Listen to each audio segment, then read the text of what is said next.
Bonjour, donc Laurence Matrin, je travaille au ministère de la Transition écologique et solidaire et je fais partie d'un groupe de 7 intrapreneurs, c'est-à-dire des entrepreneurs à l'intérieur de l'administration qui travaillent sur des projets numériques.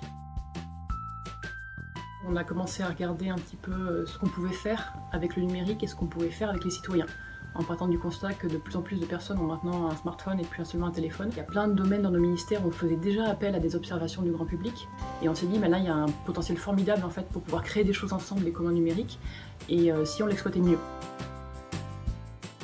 En gros, on s'est concentré sur le fait de pouvoir avoir des outils avec un agent conversationnel, un bot, pour pouvoir qualifier des photos de manière collaborative. Ce que vous faites quand vous allez sur une page et qu'on vous demande de prouver que vous n'êtes pas un robot. On vous demande de cliquer sur des photos pour montrer que c'est une voiture ou un panneau et autres. Quand vous avez cliqué, vous qualifiez la photo.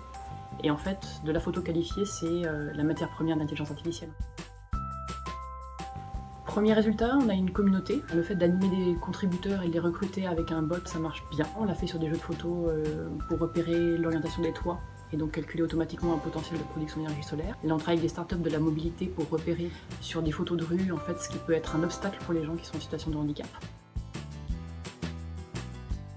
On espère justement réussir à faire ce déploiement-là, que tous les agents, c'est-à-dire potentiellement 50 000 agents du ministère, soient capables justement de qualifier des photos, de se rendre compte que l'intelligence artificielle, c'est pas quelque chose qui doit faire peur, mais à la base, c'est quand même des humains qui décrivent ce qu'il y a sur une photo et qu'ensuite on fait apprendre des algorithmes. On espère aussi trouver d'autres partenaires à l'intérieur de notre ministère pour pouvoir monter d'autres projets de ce type-là. Peut-être sur la biodiversité, peut-être pour pouvoir repérer automatiquement ce qu'il faut faire sur l'entretien des routes. Enfin, il y a des usages qui sont vraiment très très différents qui sont possibles du moment qu'on a une image à la base.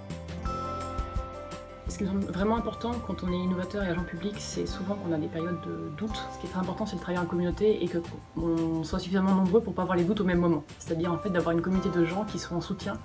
Et que quand on a à certains moments des projets, on a peur que ça avance pas, on se demande comment on va faire, on puisse téléphoner à quelqu'un pour se remonter le moral. Il faut trouver des moyens pour que tous les innovateurs publics, mais c'est ce que fait un peu la cousinade, puissent échanger à ces moments un peu critiques où on doute que les projets réussissent.